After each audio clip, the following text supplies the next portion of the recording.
Warm greetings, dear ones, and welcome to worship at Unity Church.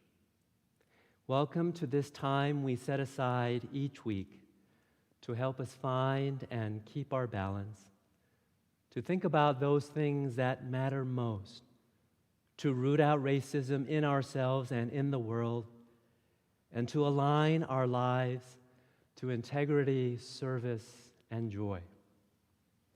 As we reach out from the sanctuary, we too miss being together in person. Despite the limitations, we hope you will enter in as fully as you can. Light a chalice, speak and sing along, call out the names of those in need. Let worship have its way with you until we are together again. This morning, we are delighted to welcome the Reverend Ashley Horan to the pulpit. She is the Organizing Strategy Director of the Unitarian Universalist Association, and she leads in the outward-facing justice ministries of the UUA, including UU the Vote. Ashley, thank you for joining us this morning. We are grateful to have you here. After the service, whether this is your first time with us or you've been here your whole life, you are invited to participate in a virtual Zoom coffee hour where we share a little bit of our lives and get to know one another more deeply. Stay for just a few minutes or stay up to 45 minutes to connect in smaller breakout rooms. Information about how to participate is available on Unity's homepage, and the link to coffee hour will be shared at the end of the service. If you would like to learn more about Unity Church and Unitarian Universalism, we invite you to participate in Finding Yourself at Unity this afternoon at 1 o'clock. This week's 1-hour online class will share how we care for one another through Unity's Pastoral Care Ministry. Next Sunday, let's pause for what poet Jane Hirschfeld calls a grace note unwritten, as election anxiety rises to fever pitch. Reverend Rob Eller Isaacs and Worship Associate Bailey Webster will offer a service entitled These Truths and contemplate what grace and courage call for now. Once again, welcome to Unity Church.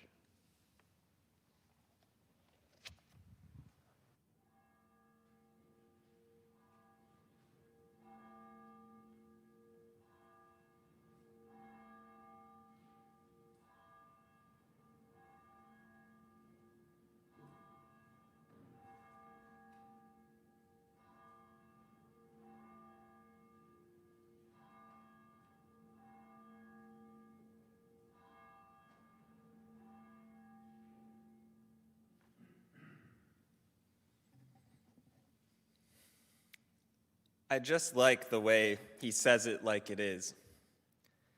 My memories of the evening of Tuesday, November 8th, 2016, strike me as strange every time I revisit them. Some are sort of a blur. The initial jokes when states like West Virginia were called immediately after the polls closed. The offhand comments about Chuck Todd's hair. Reminders going back and forth to pace ourselves. As the night went on, I began to internalize an overwhelmingly gross feeling that I could not identify at the time. Those feelings leaked into my Twitter feed, of course, and a short while later, my brother and a friend had joined Amanda and me in watching the returns, the unthinkable unfold before our eyes. During one stretch between poll closures, there was a segment from a bar in Pennsylvania where people were watching returns while an interviewer checked in with folks about who they voted for and how they were feeling about the moment. The reporter approached a white woman, probably in her mid-50s, with brownish, curlier hair, and asked her the standard questions. "Trump," she replied. "I just like the way he says it like it is." At that point, I lost the remaining control that I had over the feeling boiling inside of me. I knew what it was now. That feeling was betrayal. To this point, I had believed that enough people would show up and make clear that this country was no place for a dog-whistling, ableist serial abuser to assume the pinnacle of our democracy. The woman in that bar became the face in my mind's eye of an entire generation of people who had betrayed our country, my generation, and the promise of something like a normal future. I just like the way he says it like it is. I'm thankful to have had years to reflect on that feeling of betrayal, to process it, and to look for ways to move forward. Coming to Unity has been a big part of that journey for me, showing me that it is indeed unfair to lump an entire generation of people into one sweeping stereotype. So too has building trust with friends, family, and neighbors, so that in a time like this, it's not as awkward to have the difficult conversations we need to have, even if it seems as simple as, what's your plan to vote? And can I count on you to work towards a positive, inclusive future for all of us? I'm wrestling with daily anxiety, wondering if November 3rd, 2020, will replay the same torturing script that I felt just a few years ago. But somehow, this year feels different. Maybe it's the trust that I'm working to rebuild that has something to do with it. Come, let us worship. Please join us in singing opening hymn number 199, Precious Lord.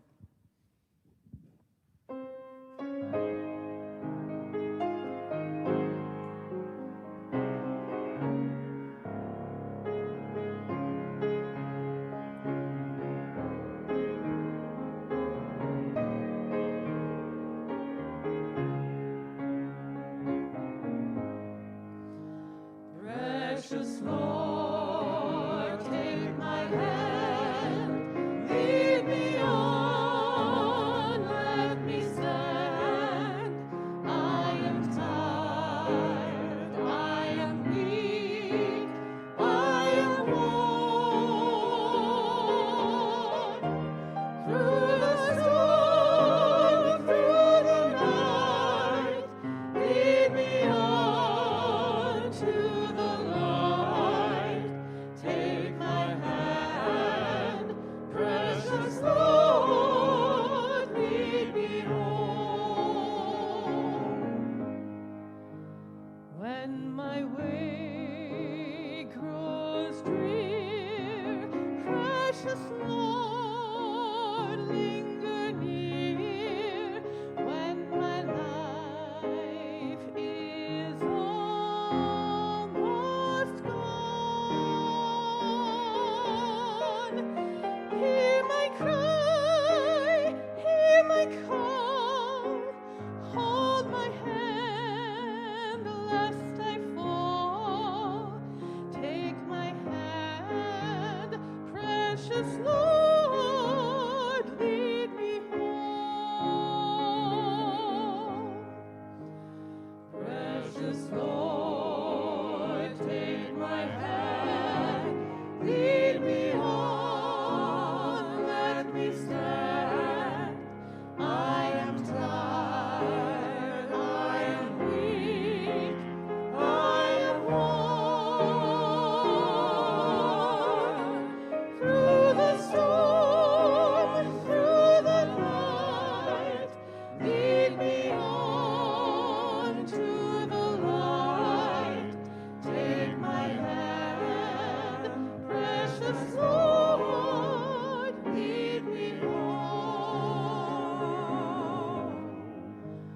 When the darkness appears and the night draws near and the day is past and gone, at the river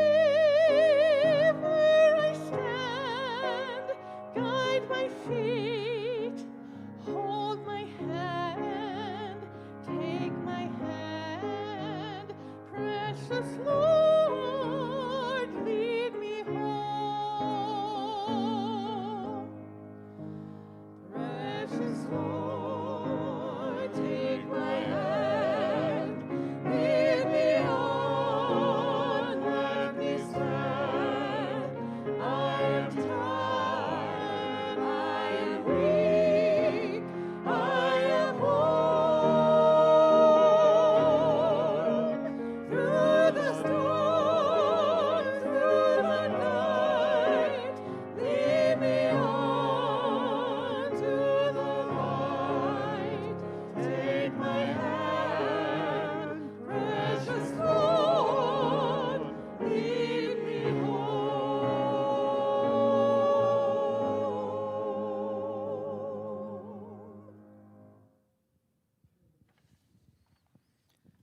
Please join me in today's responsive affirmation, To Be of Use by Marge Piercy.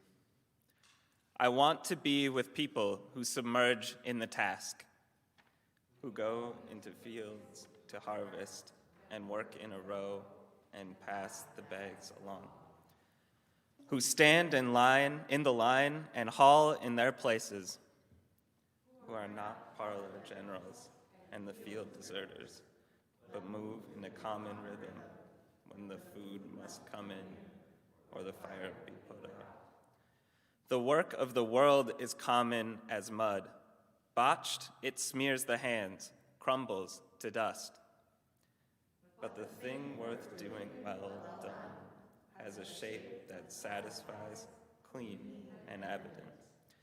Greek amorphas for wine or oil, Hopi vases that held corn, are put in museums, but you know they were made to be used. The pitcher cries for water to carry, and a person for work that is real. Please join me in a moment of silence.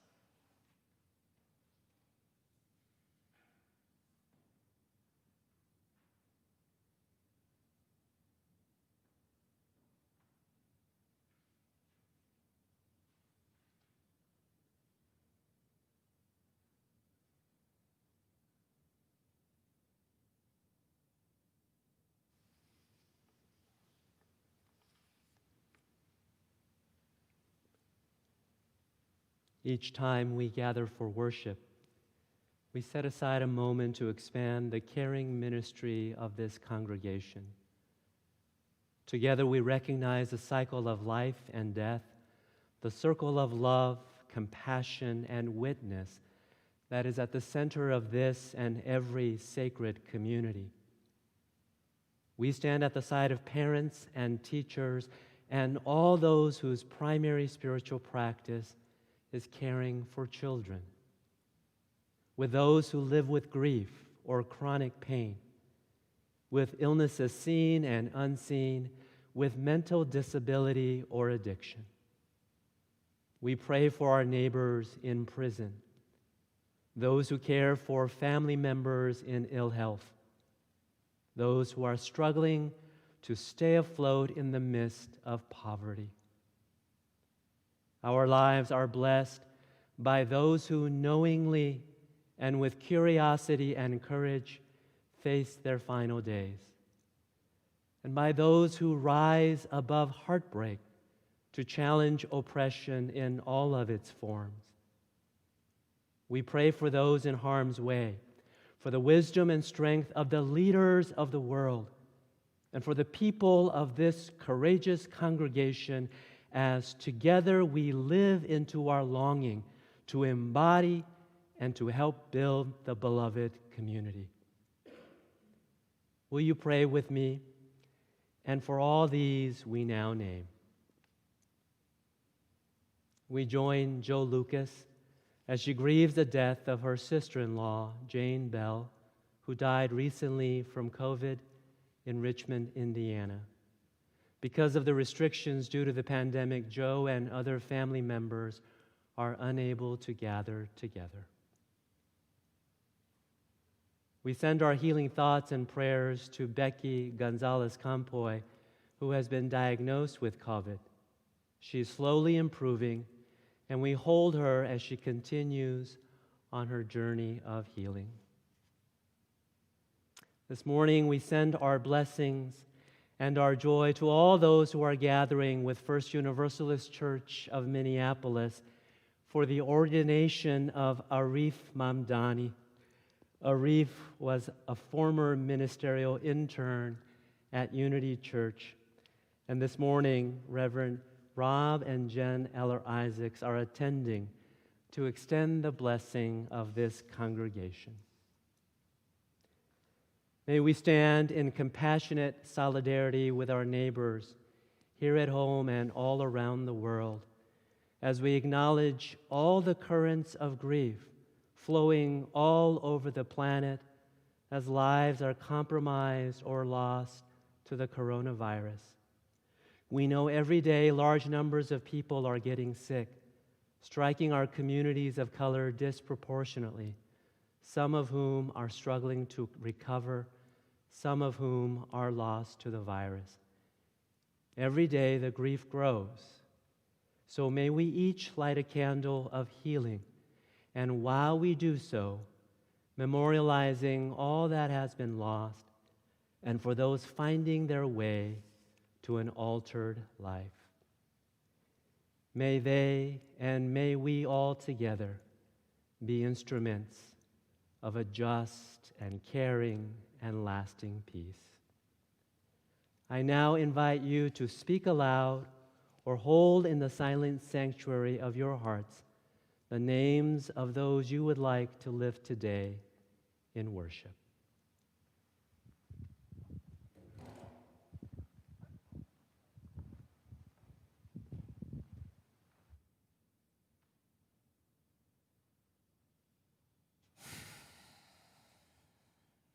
Will you pray with me?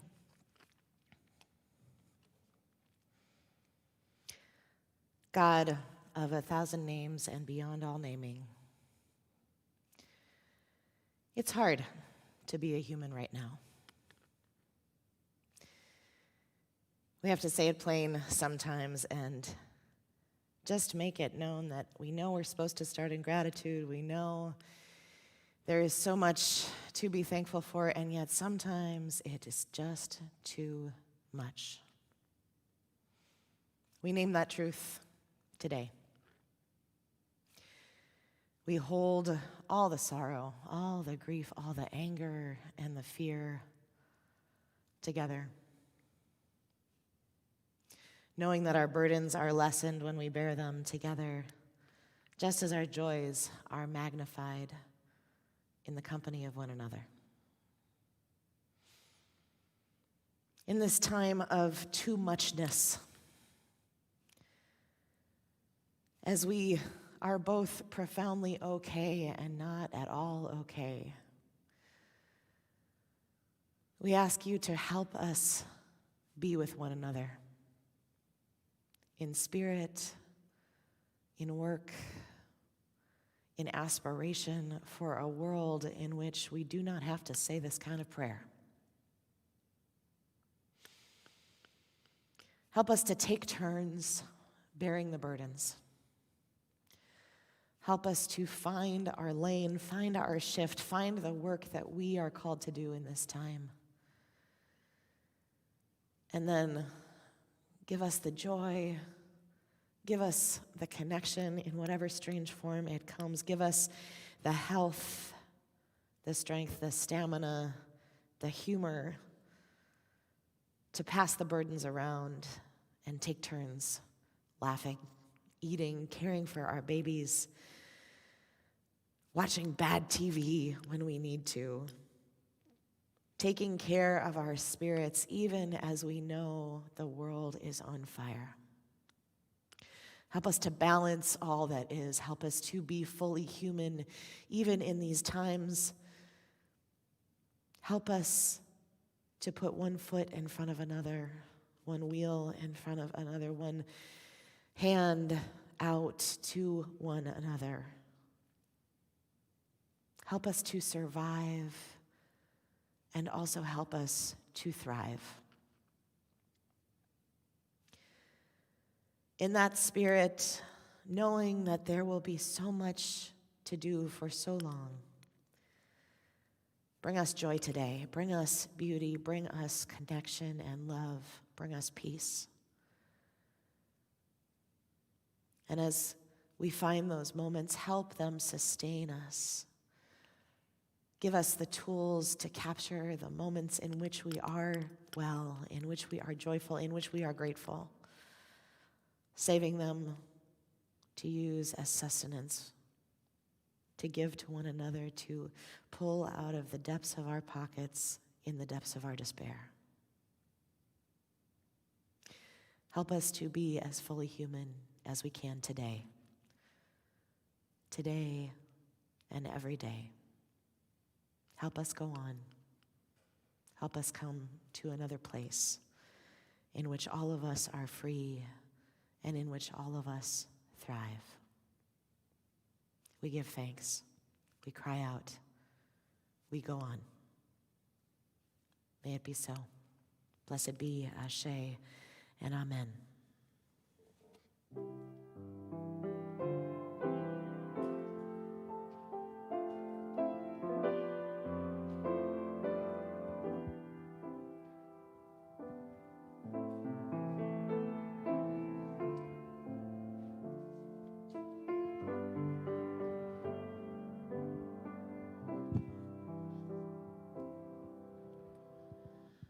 Spirit of life, come unto me. Sing in my heart all the stirrings of compassion. Blow in the wind, rise in the sea, move in the hand, giving life the shape of justice. Roots only grows, wings set me free. Spirit of life, come to me, come to me.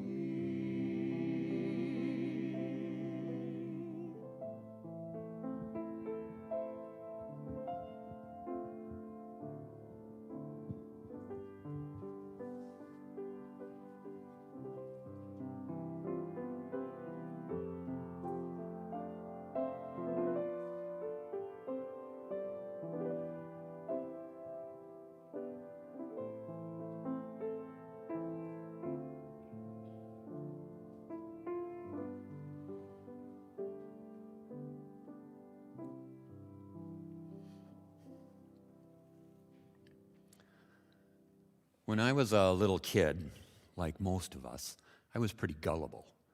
And I believed my parents and my teachers and my siblings when they told me things like, don't ever swallow a watermelon seed or you might grow a watermelon in your stomach. Don't cross your eyes too long or they might stay that way. And there were more serious ones as I got older. Things like, hard work always pays off. This is America. All people are equal in America. Everyone has a chance to do what it is they want to do. And these were truths I believed, and they worked well for me for a long time. But what happens when you start to realize maybe they aren't as true as I thought? Today I want to tell you a story about a frog who comes up against just this situation. So if you want to come a little closer to the screen, I'll tell you about Frankie the frog.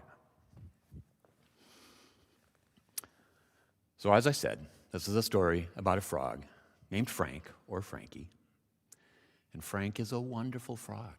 Frank is a great frog who is happy, energetic, optimistic, and confident, and he is loved by his parents.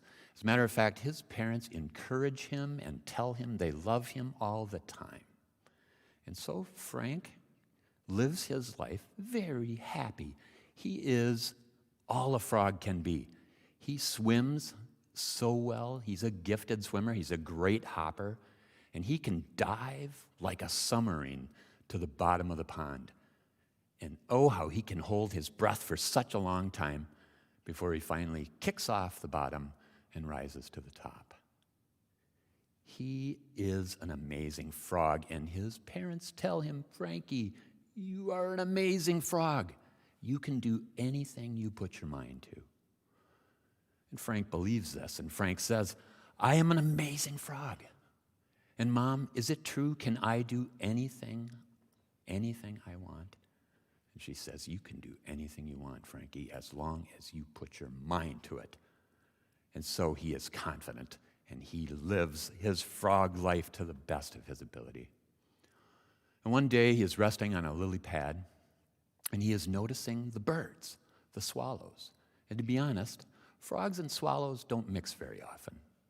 But he's watching these birds, and he's watching them as they fly across the top of the pond with their wings lightly touching the water top, and they dart around and chase each other, and they go round and round, and they shoot straight up into the air. And then they flip over and loop-de-loops, come down, racing down into dives, pulling up just before they hit the water, and then they do it all again. And Frankie watches this and says, wow, that is awesome. I want to do that. That's what I want to do. I want to fly. And so he goes off to find his parents to tell him this, and he finds them, and he gets in front of them, and he says, you guys, I know what I want to do. I want to fly. Teach me to fly. And his mom looks at his dad, and his dad looks at his mom, and they look at Frankie, and mom says, you can't fly, Frank. Frank says, what? And his mom says, you can't fly because you're a frog, and frogs don't fly. Frank says, what? But you told me I can do anything if I put my mind to it. And Frankie's dad says, well, any frog thing. Okay, but you're not a bird. Well, this is amazing news. This is news that doesn't fit with anything Frankie has thought up until now. Frank's confidence is just a little shook, but he says, they're testing me. They're wrong. I know that's not true. And he goes off to prove them that they are wrong. Prove to them they're wrong. And so he picks out a stretch of beach that has a nice clear path in front of it, and he thinks about it. I got to put my mind to this. I think what I need to do is get a good hopping start. I need to hop as high as I can, and then I need to start flapping and just see what I can do, see how far I can go. So with great confidence, Frank hops. He hops a third time, and then he takes a tremendous hop way up in the air, and he's feeling that air beneath him, and it's amazing. And then something happens, gravity, and down he goes, boom, oomph, into the sand. Whew. Picks himself up, dusts himself off. Okay, not bad. I've got to start flapping. I got to start flapping faster. That's what it is. I can do this. Put my mind to it. And so, once again, a takeoff, a hop, and a tremendous hop. Twice as high this time. And he starts those hands going, starts those webs, gets them going, and then gravity, and down he goes, poof, into the sand.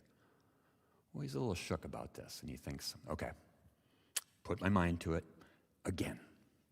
And he goes back, and he does it again. Same results. He does it again. Same results. And this last time that he does it, he lays there for a second, and he hears something he hasn't really heard before. He hears laughter, derisive laughter. He looks over, and he sees some of his friends going, Frankie, what are you doing? You look ridiculous. And so there's a whole new set of feelings for Frankie. He is embarrassed, and he is ashamed, which is a new feeling. And with that, he is mad and upset, and he does something he never has done before. He quietly slinks away off by himself to think about this. What is going on? I am shook, but there's got to be a way. There's got to be a way. And he thinks, there is a way. I need to start higher. And so he looks and he sees a hill that runs along one end of the pond, and he says, that's it. I go there, I'm up high, I jump as high as I can, and I get everything flapping, and I do it right away, and I'm going to do it. So that's what he does. He goes. He gets to the highest hill. He takes a tremendous jump, starts flapping his hands, and the air is beneath him, and it is wonderful as he glides straight down into the water, and hits the water. Okay, I got it. I've got to flap my feet too. That's where my strength is. I got to do this. I'm going to do it. And he goes and he does it again. This time, kicks high. He's high in the air. The wind is below him. He's up there. He's hanging there. He's got everything going. It's working. It's not working. Down he goes, kersplash. And he's exhausted. And he pulls himself to a lily pad. And he's not just exhausted. He's crushed. He is crushed. I can't fly. I cannot do this. He doesn't know what to do with this feeling. And he lays there for a long time, not knowing what to do. how to go on. Suddenly he hears a kersploosh right near him, and he hears a squawk at the same time. He says, "What was that? What was that?" Something hit the water. And then without thinking, Frankie does what frogs do. He leaps off the lily pad, and he swims as fast as he can, and he dives like a submarine to the bottom.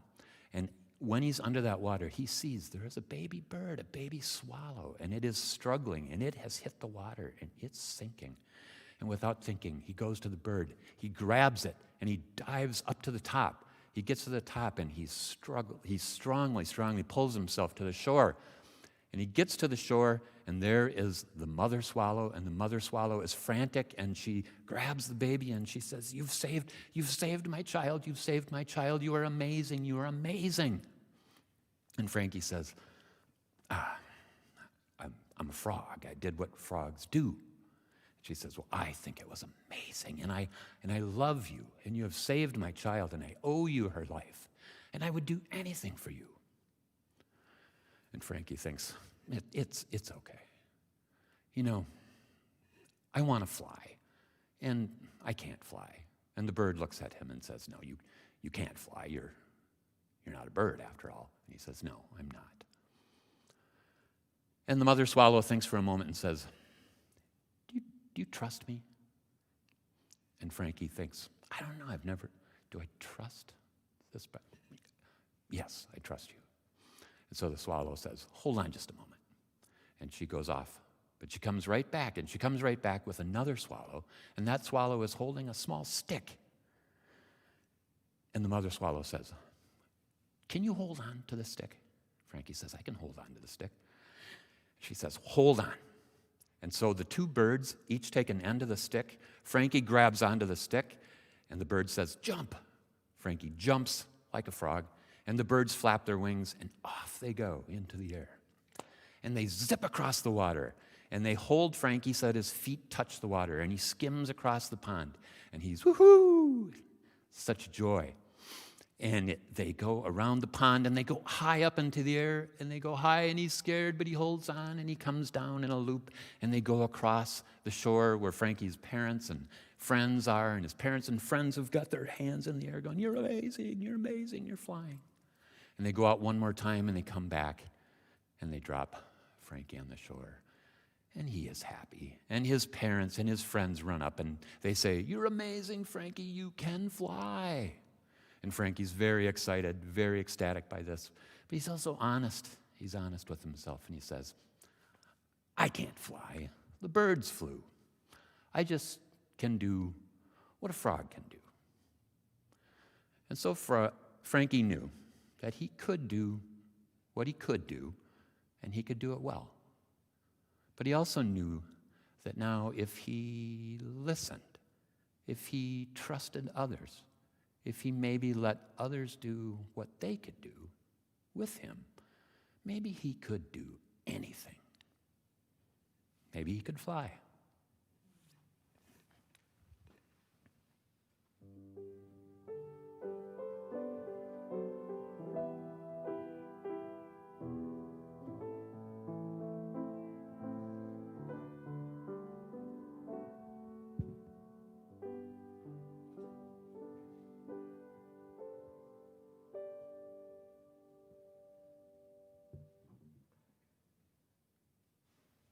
So much we might accomplish where there is trust, maybe even fly.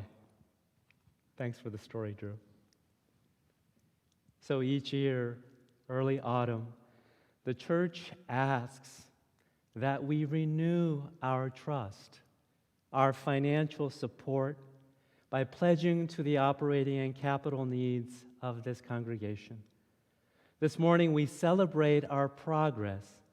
As of today, we are just under 1.1 million that has been pledged, which is 82% toward our goal of 1.3 million. If most of those who made a pledge last year renew their pledges for 2021, we will meet and perhaps even exceed that goal. Please respond as soon and as generously as you are able. You can even make a pledge online during the offering interlude. Your support of the church is an expression of the promises we make to each other and to our world. Though the future is unclear, we cannot let fear undermine the strength of this ministry we share in trust. Please do your best to be generous with the church so that the church can in turn maintain our staff and programs and keep our promises to the many community partners our Sunday offerings support. Today, the larger portion of our offering will go to Unity's Peace and Justice Scholarship Fund that helps provide equal access to travel and training for activists. During the offering interlude, please visit Unity's homepage and follow the link in order of the service section. You can also mail in a check or use the Give function in Unity's membership app. Again, thank you for your generosity.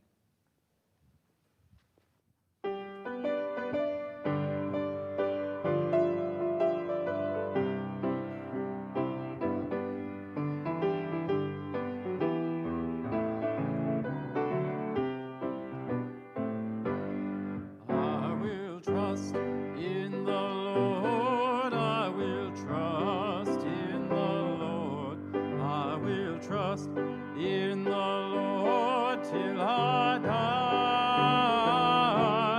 I will trust in the Lord. I will trust in the Lord. I will trust in the Lord till I die.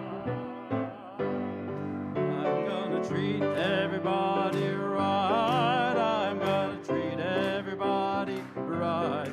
I'm gonna treat everybody right till I die.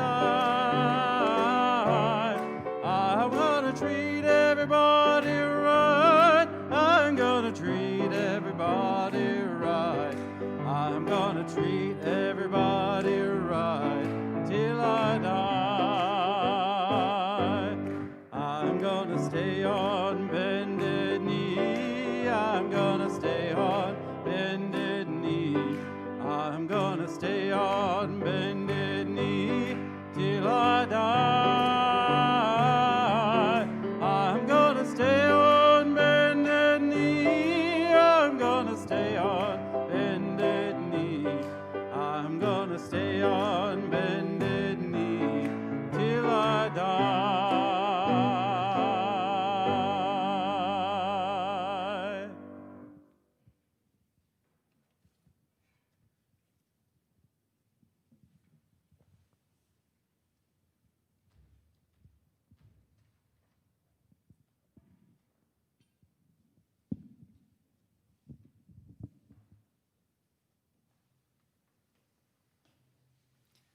Fiduciary. The relationship between blackbird and fence post, between the cow and its egret, the field, and the wildflowers overrunning the field. So little depends on their trust. Here in God we trust, to keep our cash and thoughts in line. In the sky, an unexplained white line could be the first of many omens. But this is no country for omens.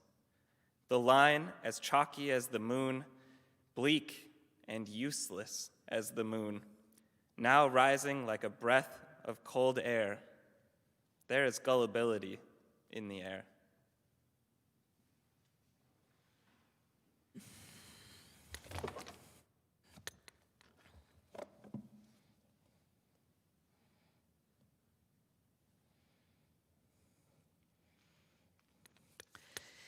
You have any cash on you? This is not actually a rhetorical question, so if you are a millennial like me, you might have to go searching a little bit, but if you are there at your computer desk, maybe you reach in your little coin holder with the paper clips and the thumbtacks and you'll find a penny or a quarter or something. Find whatever you can, doesn't matter the denomination. Now, scan it. And if you're holding a paper dollar, you're gonna look on the green side on the back. And no matter which kind of money currency you're looking at, you're going to see three things. You're going to see the denomination, how much your bill or coin is worth. You're going to see the words, the United States of America. And somewhere you will find the words, in God we trust. In God we trust, on every piece of currency circulating today. It's curious, isn't it? As you can imagine, there's a story that goes with it, which I will tell you now. In January of 1861, Abraham Lincoln was inaugurated President of the United States. And then, of course, just a few months into his first term, the long-standing tensions over slavery boiled over. The southern states seceded, and the American Civil War began. This was the explosive context in which President Lincoln appointed Salmon P. Chase as Secretary of the Treasury. Now, Mr. Chase had recently run against Lincoln for the nomination for the presidency of the newly formed Republican Party, but he had lost. But before that, he had served as the governor of Ohio, as a United States senator, and as a prominent lawyer, actually nicknamed the Attorney General for the Fugitive Slaves because of his long record of defending enslaved people and abolitionists. Now, shortly after Mr. Chase began his service as Treasury Secretary, he received a letter. It said, "Dear Sir, you are about to submit your annual report to the Congress respecting the affairs of the national finances. One fact touching our currency has hitherto been seriously overlooked, and I mean the recognition of the Almighty God in some form on our coins." Now, the letter goes on to make several very specific and, in my opinion, very splainy suggestions about how exactly that should be phrased and where it should be put on the currency. And then it concludes, "This would make a beautiful coin to which no possible citizen could object. This would relieve us from the ignominy of heathenism. This would place us openly under the divine protection we have personally claimed. From my heart, I have felt our national shame in disowning God as not the least of our present national disasters. Yours sincerely, Reverend M.R. Watkinson, Minister of the Gospel, Ridleyville, Pennsylvania." Now, within a week, Secretary Chase wrote to the director of the National Mint saying, "No nation can be strong except in the strength of God, or safe except in his defense. The trust of our people in God should be declared on our national coins. You will cause a device to be prepared without unnecessary delay, with a motto expressing in the fewest and tersest words possible this national recognition." Now, Chase's major project was establishing the national currency system and the federal banks. So he had the power to make this go viral. And so by 1864, the words "In God We Trust" first appeared on the 2-cent coin, and then every other coin minted, which began circulating throughout the Union, and then financed the North's ability to pay for their Civil War. This story is striking to me not because it so clearly points to that sticky relationship between church and state. There's no question that religion and money and patriotism have always been closely intertwined here. One could argue, in fact, that Christian supremacy, capitalism, ethno-nationalism, and of course, white supremacy, were the four horsemen of the apocalypse who brought about the Civil War in 1861. Just as they are now rising again and riding together to threaten whatever progress we have made toward democracy and freedom as a union, however imperfect we may be. What's striking to me is how simply this story points toward our human yearning for certainty and trust in the midst of upheaval and chaos. We're at war, the letter writer says. We can't trust our fellow citizens. We might die in battle. The country itself is on the brink of destruction. But at least we can trust in God, to whom we can pray for a reunited nation. Remind us of that, please, each time we buy our bread or pay our debts. Trust in God. Trust in country. I wish sometimes I had Reverend Watkinson's faith.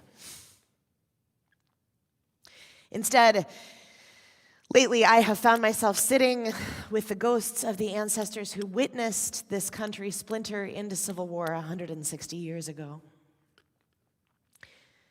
As we sit in quiet company together, ghost and flesh on the front porch of prayer and imagination, we sip our tea. We speak of our strange times then and now. Not so very different, it seems. The many whose bodies were and are shackled and coerced into labor, and the few who profit from the sweat off their backs. Those who yearn for the creation of a new future in which all of us are safe and well and free, and those who fear there's not enough to go around and are ready to fight to defend their own share. Those who have never fallen for the myth of the American dream, those who think we might someday make it real, and those who would go back to a nostalgic past in which this nation was somehow great. Ghost and flesh together, we name our fear, our rage, our hope, our incredulity, our weariness, looking around us as both collapse and resurrection seem equally possible. Flesh to ghost in the confessional space of these imagined front porch conversations, I admit out loud that in this swirling chaos, I cannot place my trust in either God or country. I hear them murmur, chuckle, and sigh. Neither could we, they whisper. And the conversation turns then to the God and the country that we do not trust, in which we do not believe. The God who intervenes in history to shape the course of our lives, who elects some for death and some for survival, who promises us rewards in another world in exchange for quietly tolerating the pain and death and brokenness of this one. The country that is strong and proud, armed to the teeth and convinced of its superior might, that separates itself with borders drawn by long-dead men. These fantasies, we agree, are frail and deceptive. To trust in them is to beg for betrayal. And then we pause, the ancestors and I, the silence thick around us, because the next part we know is more difficult. The part where we must name the God, the country in which we do believe, in which we trust.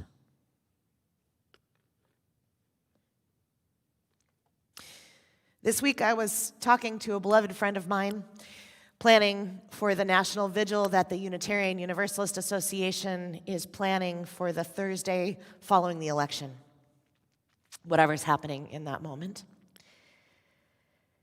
And as we talked about who would likely be watching online, how people might be doing, he asked me, Ashley, can we have a conversation between a black person and a white person right now?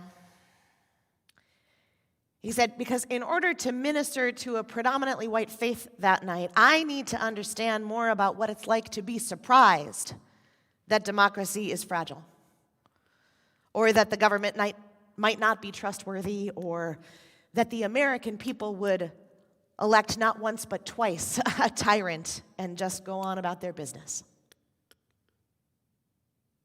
He said, unlike so many of y'all, I have inherited generations-old skepticism about the state. And resiliency is my birthright, and it lives in my bones. I'm like old money here.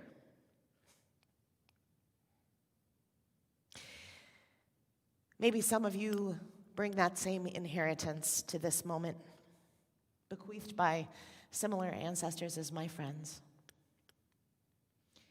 And if you do, we can hold both the grief and the gratitude for that legacy, wrought in the fires of both trauma and joyful survival. For those of us who don't come from this kind of hard-won lineage, though, one that would equip us for times such as these, we have a lot to learn. I'm gonna trust in the Lord. I'm gonna trust in the Lord. I'm gonna trust in the Lord till I die,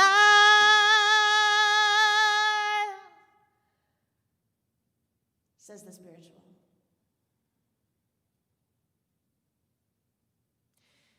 The God of that hymn,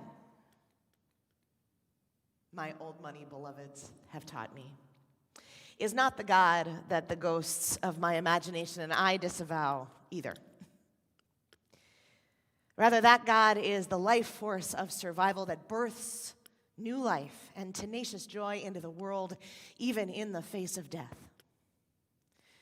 The spirit of resistance that animates revolution in the hearts of those whom the forces of domination would squash and sweep away. The unbreakable threads of love, binding communities together in practices of healing and abundance and mutual protection as defiant rejection of scarcity and isolation. But it's not just I'm going to trust in the Lord.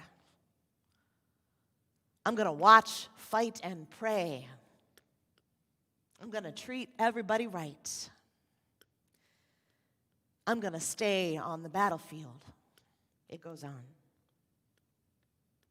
This theology declares that we are the embodiment of God. And so we do not sit by waiting for salvation from above, because we are part of a cycle, responding to the exquisite beauty of this life by gratefully harvesting its gifts, and by fiercely resisting anything or anyone that would hoard those gifts away for the few rather than spreading them widely for all of us. In that God, I trust. In my role as the organizing strategy director at the Unitarian Universalist Association, I lead the team that holds the outward-facing justice ministries of Unitarian Universalism. Side with Love, Love Resists, our LGBTQ and our climate work, and then this year, UU the Vote. As we barrel toward November 3rd, I am finding myself in daily conversations about what we can do to preserve our democracy, to protect one another, to be of use if there is massive chaos or uprising or violence in the wake of the elections and in the midst of the pandemic that is still raging. It's not a happy time at work. And among the people I'm talking with, there is a common thread of apprehension and fear and anxiety. The stakes, we all agree, are unbearably high.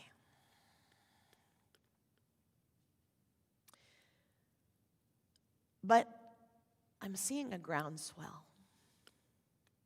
a new leaning into practices of risk and courage and deep mutual care. Even, and maybe especially among those of us who don't come from old money lineages of resistance and resiliency. I'm seeing a deepening trust in one another and in that God of connection, of liberation, and of hope. I grew up at this church, and I have loved Unitarian Universalism all my life. And although I've always believed in the power and the potential of this faith, it has astonished me this year to watch thousands of volunteers, hundreds of Unitarian Universalist congregations in all 50 states form teams to combat voter suppression, to mobilize voters, to have deep values-based conversations about the issues, and to provide spiritual sustenance to one another while they do it. I'm proud to give you a sneak preview that tomorrow night we are about to announce at our Harvest the Power Week of Action rally through You, the Vote, that Unitarian Universalist volunteers have contacted more than 2 million voters this year through phone calls and texts and postcards and letters. But it's more than the numbers, too. I've watched as our people have shown up at city council meetings in Phoenix and Minneapolis and a dozen other places, testifying that the police will never really keep us safe, that we must invest in real structures of accountability and protection that serve all the people. I've talked with our congregations in Chicago and Louisville and Kenosha and Rochester who have opened their buildings to provide sanctuary to protesters and organizers and medics fleeing state violence or armed militias, all demanding justice for their communities.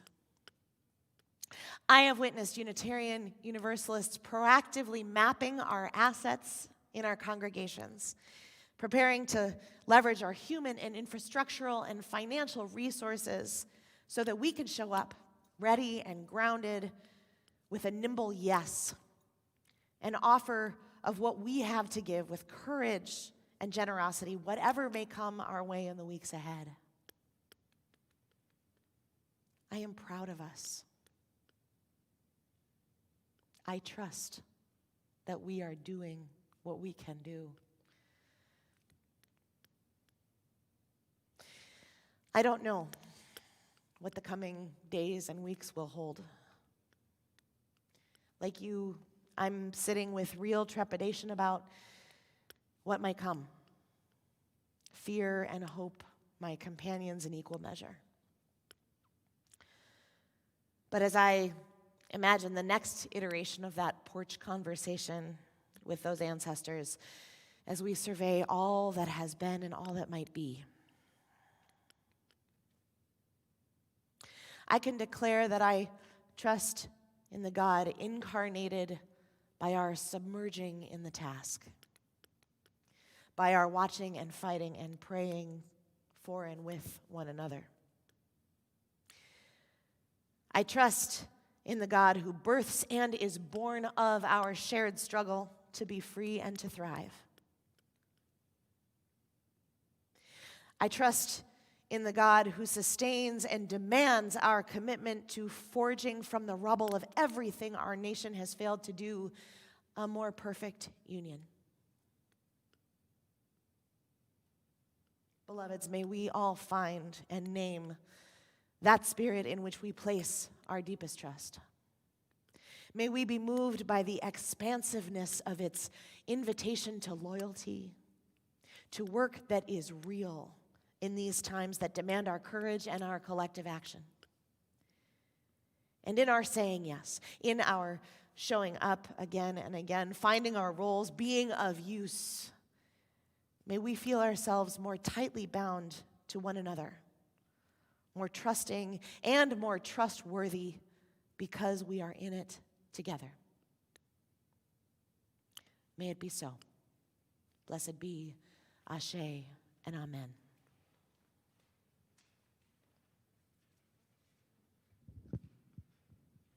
Please join us now in singing our closing hymn, Hold On.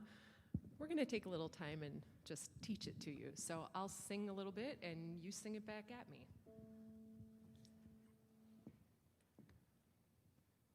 Oh, the one thing we did right was the day we started to fight.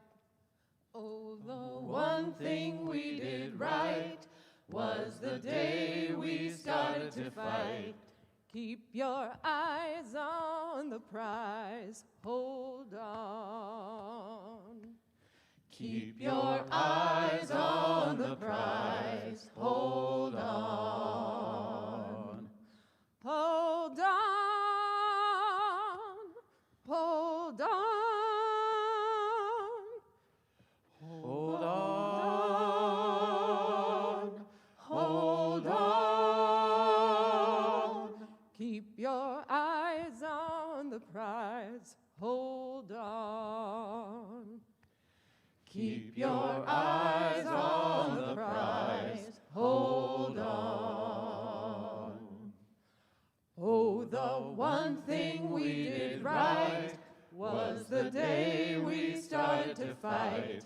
Keep your eyes on the prize, hold on. Hold on, hold on. Keep your eyes on the prize, hold on. Got our hands on the freedom plow, wouldn't take nothing for a journey now. Keep your eyes on the prize, hold on. Hold on, hold on. Keep your eyes on the prize, hold on. Oh, the one thing we did right was the day we started to fight. Keep your eyes on the prize, hold on. Hold on, hold on. Keep your eyes on the prize, hold on.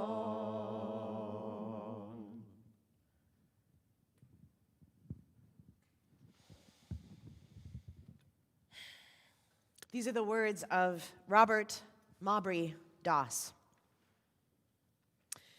For all who see God, may God go with you. For all who embrace life, may life return your affection. For all who seek a right path, may a way be found, and the courage to take it, step by step by step. Amen.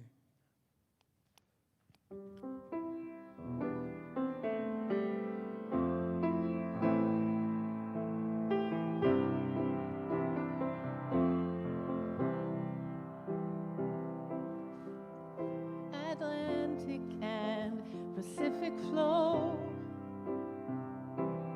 the Great Lakes to the Gulf of Mexico,